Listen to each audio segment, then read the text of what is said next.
This is Today with Nick Robinson, the headlines. Carlos Ghosn, the ex-boss of Nissan, has revealed how he escaped from Japan inside a box, adding that the harrowing experience also gave him an insight into how it feels to drive a Micra. Indonesia has passed a new law banning sex outside marriage for both locals and tourists. In other news, Boris Johnson has cancelled his Christmas trip to Bali.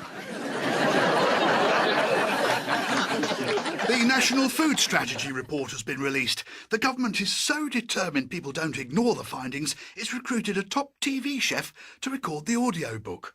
Welcome to Nigella's National Food Strategy report, page 97.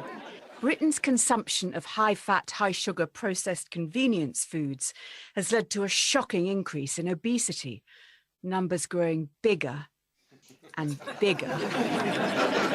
And engorged with sugary snacks, meaning even the shortest walks involve huge amounts of grunting and sweating and heavy breathing and moaning and gasping and panting. Oh, yes, and heart attacks.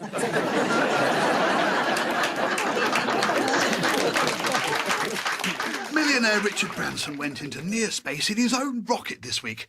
Mr. Branson, how does it feel to be an astronaut? Well, good morning, Nick. It feels absolutely amazing to think that I started with a dream back then in the day. Sorry to cut you off, Mr. Branson, but I've just realised that no one gives a toss. BBC Radio 4. And now Penelope Wilton with the Radio 4 appeal, in aid of confused left-wingers. For many young people on the left, morality exists only in black and white. They struggle desperately to take a balanced view of global events. But for just £5 a month, you can help a left-wing Gen Zer understand that nuance exists. And it isn't just the name of their favourite juice bar. Your donation could remind a left-wing 20-something posting, "I stand with Iran," that regime's morality police murders young women for not wearing a hijab. And for £10, you can send them a link to their own tweet just 3 years ago when they made that point when it was trendy and then forgot about it because Sabrina Carpenter dropped a new album. We want to show young people there is another way, by speaking to them in a language they'll understand. They might be non-binary in their gender presentation, but with your help, they can be non-binary in politics too.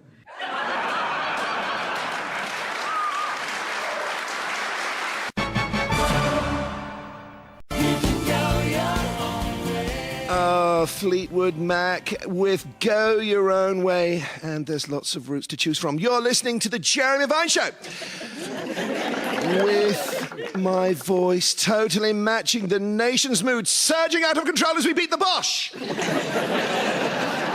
Then, suddenly calming right down. The nation was horrified this week at the news that... I think I'm going to be sick. Oh.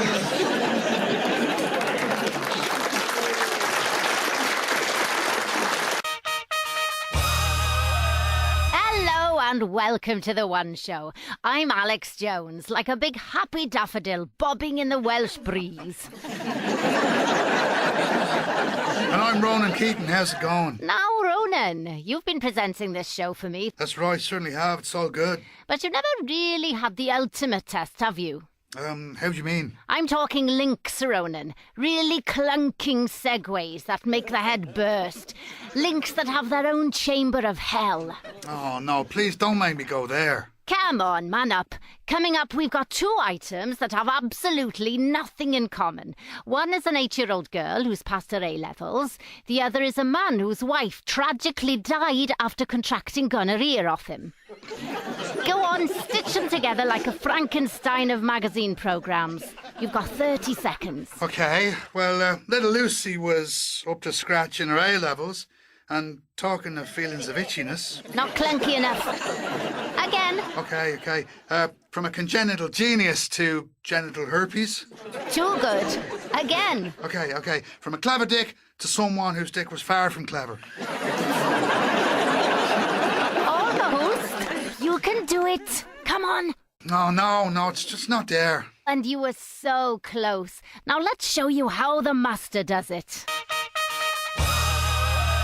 Well, that was a truly impressive story of a girl who's a right clever clogs. And from someone who aced her SATs, here's someone who failed his STDs. My God, that's amazing. Amazing, you're a genius. I know I am. So Ronan's got off on the right foot. And talking of feet, here's a chap who lost both of his in a roller coaster accident.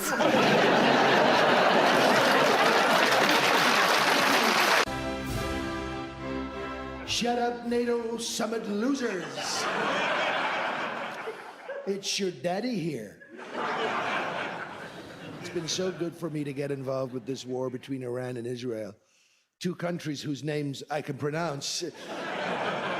So nice and short. Nicest names, shortest names. Iran should have known not to mess with the Donald because I'm a man of peace, which is why I dropped the bombs. I love those bombs. Did you know they make a tiny little mushroom cloud? Although I heard enough about tiny mushrooms during my court case with Stormy Daniels. They're saying that my big, beautiful bombs didn't do so much damage. Fake news. They did big damage, the best damage. And no, there is no more enriched uranium anywhere in the whole world. It's all gone. The only thing that's getting enriched around here is me. Because let me tell you this, folks, Don Jr. is on QVC right now. He's selling the new Trump Bunker Buster cigarette lighter. Solid gold plastic. And definitely not made in China. Apart from the bits that are made in China, which is all of it. Anyway, gotta go now. There's a Nobel Peace Prize with my name on it. Or at least there will be when I find my Sharpie. So long, losers. Hello and welcome to Pestant with me, the man with a voice like a fairground ride. First it speeds up, then it slows. Where it goes next, nobody knows. President Trump surprised many this week when he dropped the F-bomb live on television. I'm joined by Sir Keir Starmer. Prime Minister, the question is, did he inform you that it was going to happen? As you know, Robert, the US and the UK have a special relationship. So as his closest ally, of course, Donald keeps me up to date with whatever it is he's planning. He said, and I quote, Iran and Israel don't know what the they're doing. Did he or did he not consult you on the dropping of that F-bomb in advance? Well, as his closest ally... I asked because only a day or so before you said you'd sat next to him at the G7 dinner and he specifically told you he wasn't going to swear. Did he consult or not? Look, what happened was the president called me, Robert, and he definitely swore at me down the phone. Although, to be honest, he does that quite a lot. But we are continuing to press for a de-escalation. How so? Well, I've asked him to stop saying that really bad word and maybe say something like tits or bumholes instead. Speaking of which, I spoke earlier to your foreign secretary. What the doing? What the Have you recently had to sit through your child's end-of-term show? Are you seriously wondering if you'll survive another one? Let Penelope Wilton guide you through what to say and what not to say. Number 1, the play. Do say... Well, I thought dramatising Gone with the Wind was very brave. And I'm sure they can repair the fire damage by September. Don't say... I did like that sixth former who played Rhett Butler. Is he on Tinder? Number 2, the musical. Do say... I always say you can't go wrong with Guys and Dolls. Don't say... I don't think these kids have seen a genuine whore in their lives. And the dance recital, do say, It was very imaginative choreography and not long at all. don't say. 9-year-olds twerking held my coat while I phoned the Daily Mail.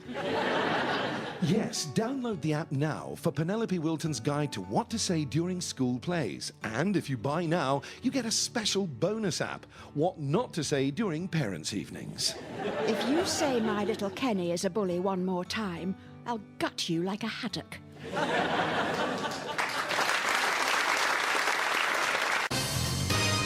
Hello and welcome to a new series of Ready, Steady, Cook with me, Rylan. Please remember, never ever look directly at my teeth. Let's meet today's contestants, Michelle and David. Now, as always, we've given you both £5 to spend on ingredients in your local supermarket. So, Michelle, let's see what you've brought, darling. Well, Rylan, I've brought a potato. Okay. And what else? That's it, just a potato. Right, yeah, because food prices have shot up lately, haven't they? Okay, so, David, what have you brought with your £5? 2 onions. And they cost you a £5? No, they were a £5 each, but it was buy one, get one free. I've got to say, this whole cost of living business is really messing with our format. Well, I'm sure today's chefs will still be able to cook up something really... Oh, hang on. I'm being told in my ear we can't afford the gas for the studio cookers anymore. So you're going to have to eat them raw. Tuck in, then. Oh, Lovely. delicious. You want to try some? No, I only consume food intravenously. That's why my teeth are so clean. Bye!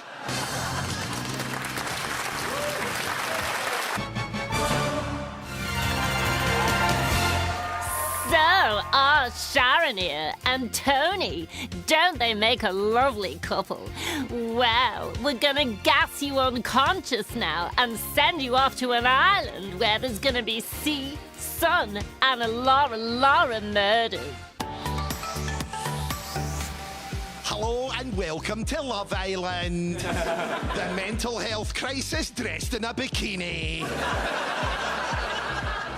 This is the show where there's more flesh on view than a butcher's convention. And the fumes from the fake tan make the villa the most dangerous no-go zone after Chernobyl. Let's meet our islanders. Hi, my name's Gemma, 19. I just want to find love, as long as it looks like a 6'8" model with a six-pack and veneers so white they scorch me retinas. Hi, I'm Luca, 23, and I can only talk in meaningless phrases that don't make any sense, which is why I think Gemma is my absolute type on paper. So I'm going to crack on, pull her for a chat, get grafting, but right now I'm going to stare at my abs in the fridge door.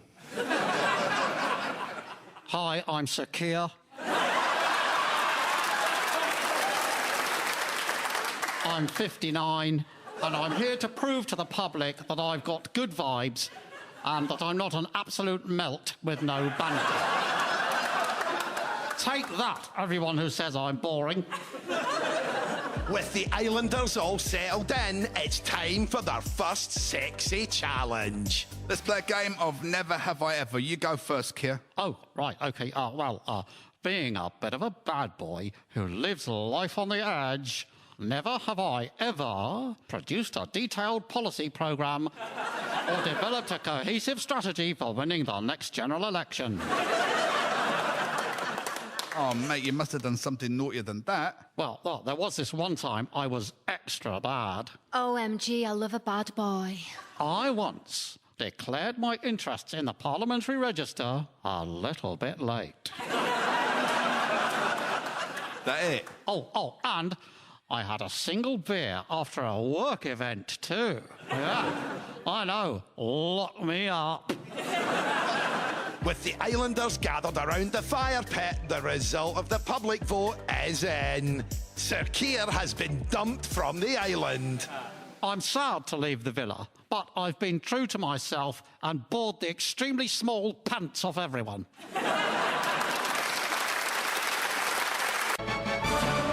Later this evening on BBC One, Line of Duty is back. Excellent work bringing her in, Kate. Steve? Thanks, boss. And I see, Steve, you're still drawing a wee beard in your face in felt tip pen. So as to not look 13. Good work. Thanks, boss. I try to be a big boy. Anyway, this is a big arrest. This woman is the linchpin responsible for some seriously bad coppers. Let's get her in here and see if we can't get to the truth. Hello, and welcome to the Andrew Neil Show. Now on Sundays at tea time opposite Countryfile. Don't talk to me about nature. I've been rewilding my hair since 1996.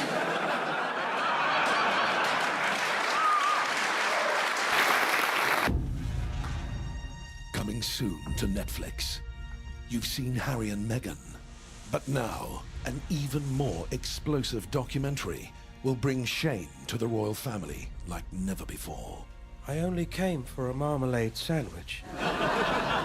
But I left humiliated. It's Paddington Bear, Malice in the Palace. For the first time ever, Paddington reveals what really happened that day. One of the royals kept asking me where I was from.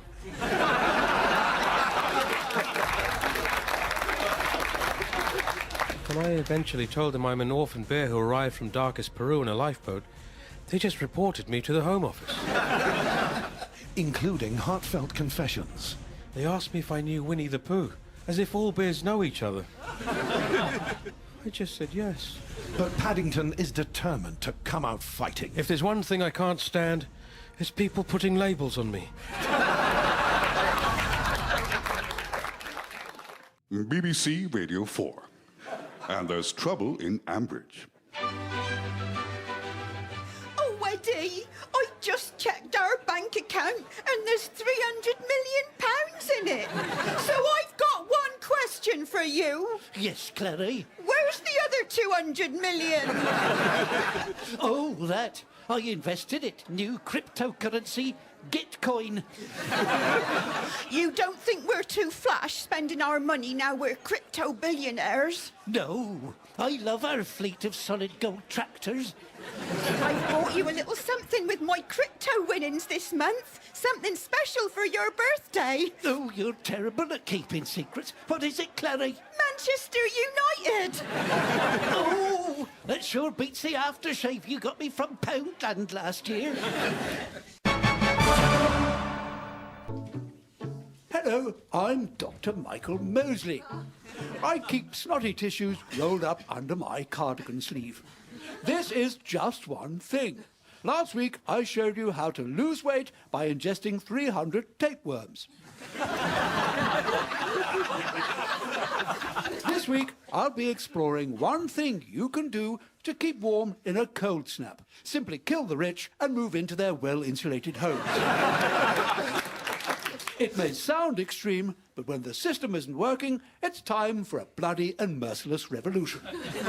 Join me next week when I'll show you how eating rabbit droppings can improve your erection.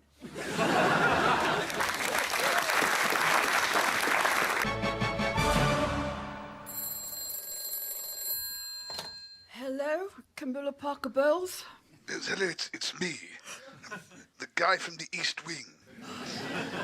The king formerly known as Prince.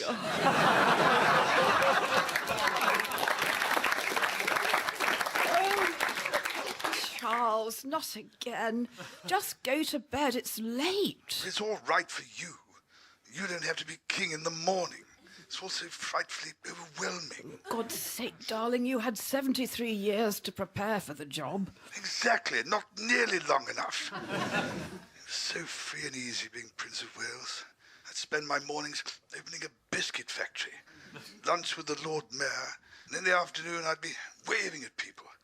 But now I'm king, that's all a distant memory. Oh, what do you have to do tomorrow? Tomorrow, well, in the morning I'm opening a biscuit factory. There's lunch with the Lord Mayor. Yes? And in the afternoon I'm waving at people. It's a whole new world I never knew existed. You can see what I mean. Oh, yes, it all sounds completely different. Good night, King Rollo. Good night. Oh, yes. It's me again. Yes, I guessed. I was just thinking about the way I said good night to you just then. And I really don't think I said it like a king. Charles, if you don't stop being such an old worrywart, I'll come over there, box your ears and put you on the ruddy naughty step. Gosh, you sounded exactly like Mummy. Would it be all right if I came over to the West Wing and record you? All right, but I'm not putting on that bloody crown again.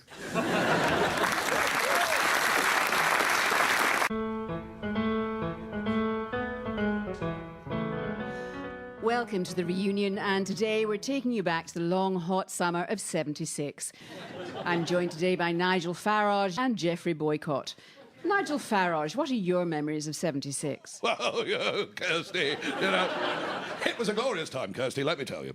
Dolly birds wearing nothing in the street, sex pests on the telly, and endless warm evenings down the pub abusing immigrants.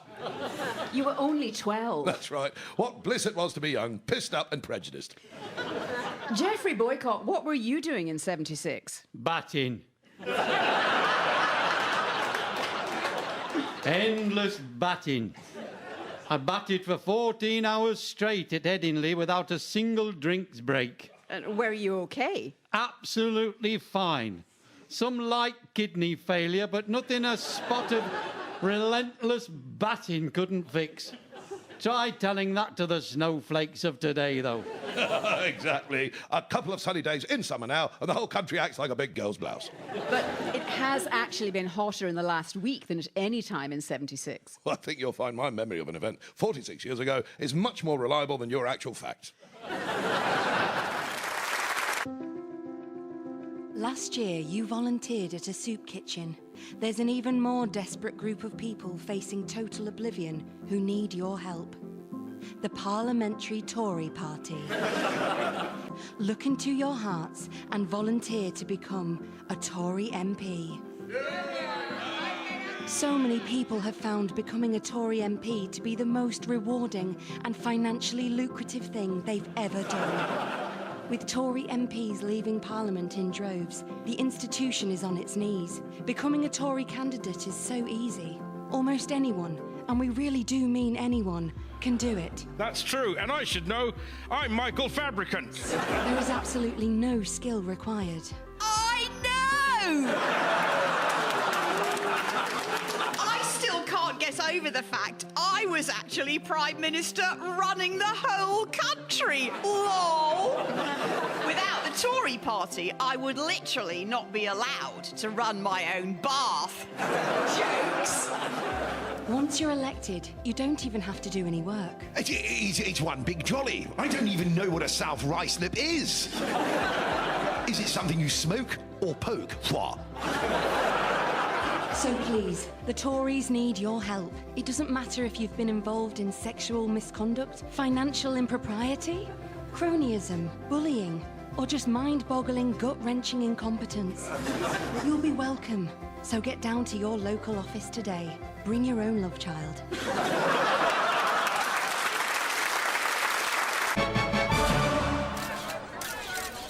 Yes, I thank you, yes. Hello, and as it were, foire. In recent days, I've been criticised for claiming that the deep state was looking to reverse Brexit, which, coupled with my reluctance to hand over power, has led many to suggest I've gone full Trump. This is complete and utter piffle, and anyone who says otherwise really is a loser. Very, very sad. Bigly sad. It's fake news, okay? I've been a great Prime Minister by the best, the bigly best. I know you people love the Boris despite the negative press cavafy. And you know, I faced very mean words from the people in a shithole country. Stop it. Sad. So sad. This leadership election, it's a fraud, not good. Stop the count. There are very bad people on both sides, by the way, who want to take away your great country, and we can't let them do that. No, stop the steal. Let's grab them by the pussy. Why? And make Britain great again. Why? I mean, what is for bigly? I don't know. Actually, hold on. I've got an American passport, for crying out loud. If Britain doesn't want me, I know a proper conservative country who will. We're out of here.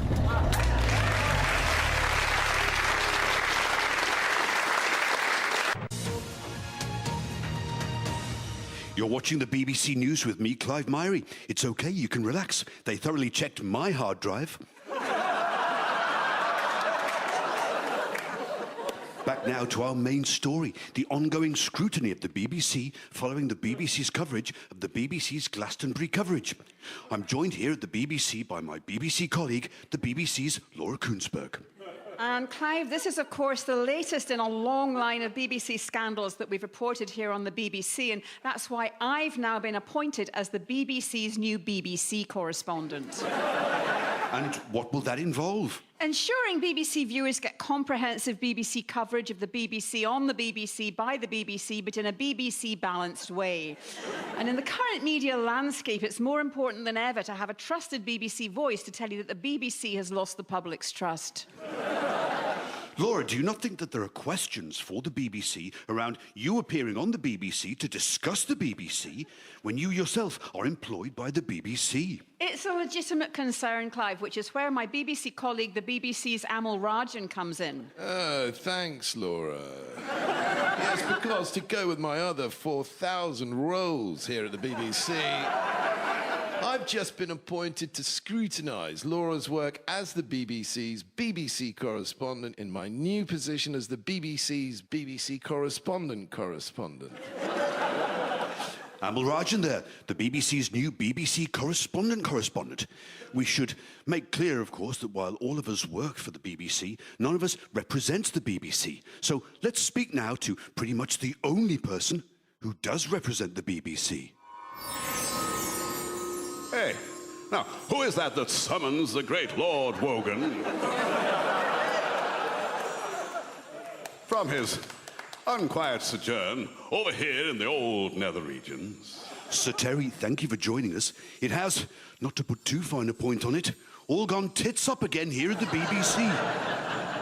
Hey, sadly so. But any big organisation will make mistakes. So what I'd say to my BBC compadres is this. For pity's sake, stop this endless self-flagellation in an attempt to pacify a right-wing press that will use anything that the BBC does as a stick to beat them with because it has an agenda of furthering its own media interests, which are in direct competition with the BBC's. That, Sir Terry, is a very powerful response. It's called taking the old noggin out of the old fundament. Hey, you ought to try it sometime.